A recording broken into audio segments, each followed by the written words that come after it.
आजकल HMP virus पे काफी न्यूज छप रही है, मीडिया में भी चल रहा है।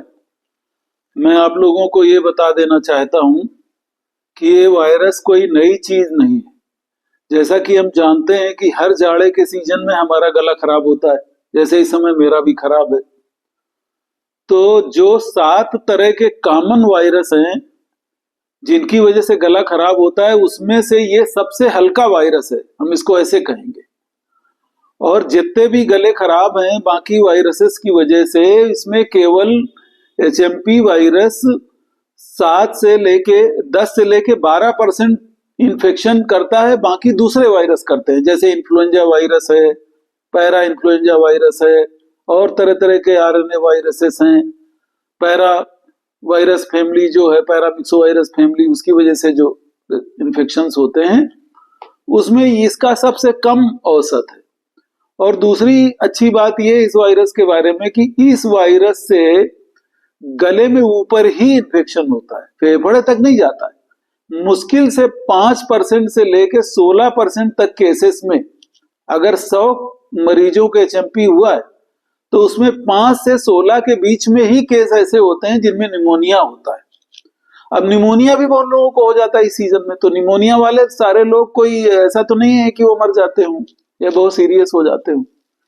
तो निमोनाइटिस भी जो है वो इस वायरस की वजह से बहुत कम लोगों में होती है।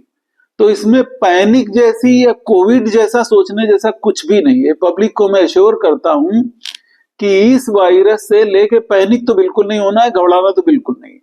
बस ऐसे मान के चलिए कि जैसे गला खराब होता है और कारणों से भी है, उसी में एक एचएमपी भी आ गया है। अब इसकी चिंता क्यों करनी है या नहीं करनी है? देखिए, किसी भी बीमारी में चिंता करना तो जरूरी है, चाहे वो रेस्पिरेटरी ट्रैक्ट मतलब गले का इन्फेक्शन हो, चाहे वो निमोनिया हो, चाहे ऊपर के ट्रैक्ट का इन्फेक्शन हो, चाहे लोअर ट्रैक्ट का इन्फेक्शन हो। तो इसमें क्या ज्यादा सावधानी रखने की आवश्यकता है?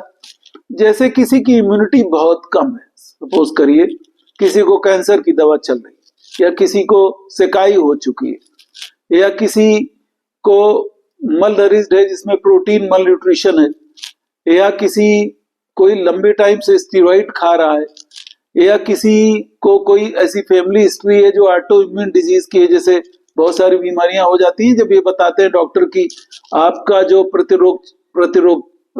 प्रतिरोधक क्षमता है वही आपकी बॉडी के खिलाफ खड़ी हो गई।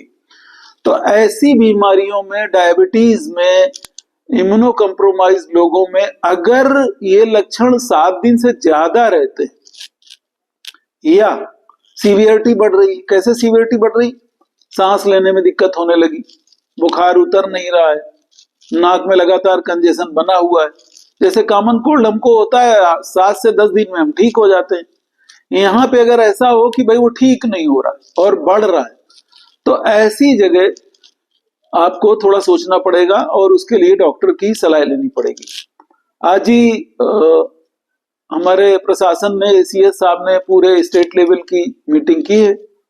सभी जिला अस्पतालों को और सदर अस्पतालों को, सिविल सर्जन्स को, बाकी सीएससी पीएससी लेवल पे भी ये ब्रीफिंग कर दी गई है कि किस तरह से इसका बचाव किया जाना है। जांच कहाँ होगी? जांच जैसे कोविड की होती थी वैसे ही इसकी जांच होगी, नाक से स्वाब लेके, और आरटीपीसीआर से जांच होगी।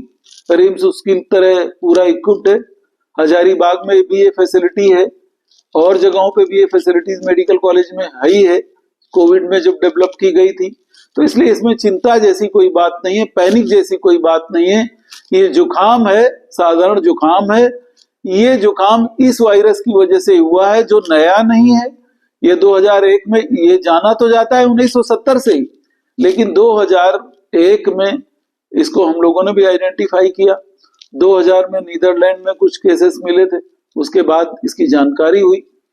तो हमें ये कहना है कि इसमें घबराने जैसी कोई बात नहीं है, ना कोई कोविड जैसी स्थिति है, ना ये कोविड जैसा खतरनाक है, ना कोविड जैसे इसके कॉन्सिक्वेंसेस हैं, ना कोविड जैसी इसकी मॉर्टेलिटी है, मतलब मृत्यु दर भी वैसी उस तरह की कुछ नहीं है। तो इसमें घबराने जैसी कोई बात नहीं। सर, बच्चों में लेकर इसका रिस्क फैक्टर कितना ज्यादा है? जैसा कि मैंने कहा कि ये हो तो किसी इन्फेक्शन है, किसी को भी हो सकता है, एडल्ट्स में भी हो सकता है, बच्चों में भी हो सकता है।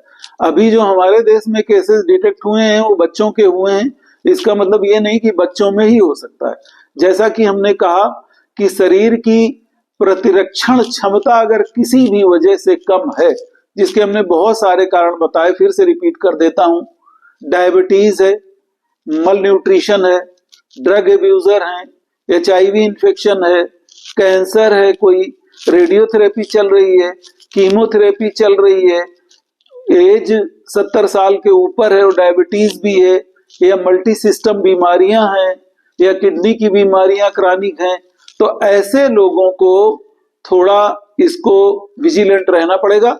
और इन लोगों को जब भी ये होता है, बेहतर है वो डॉक्टर की सलाह ले लें।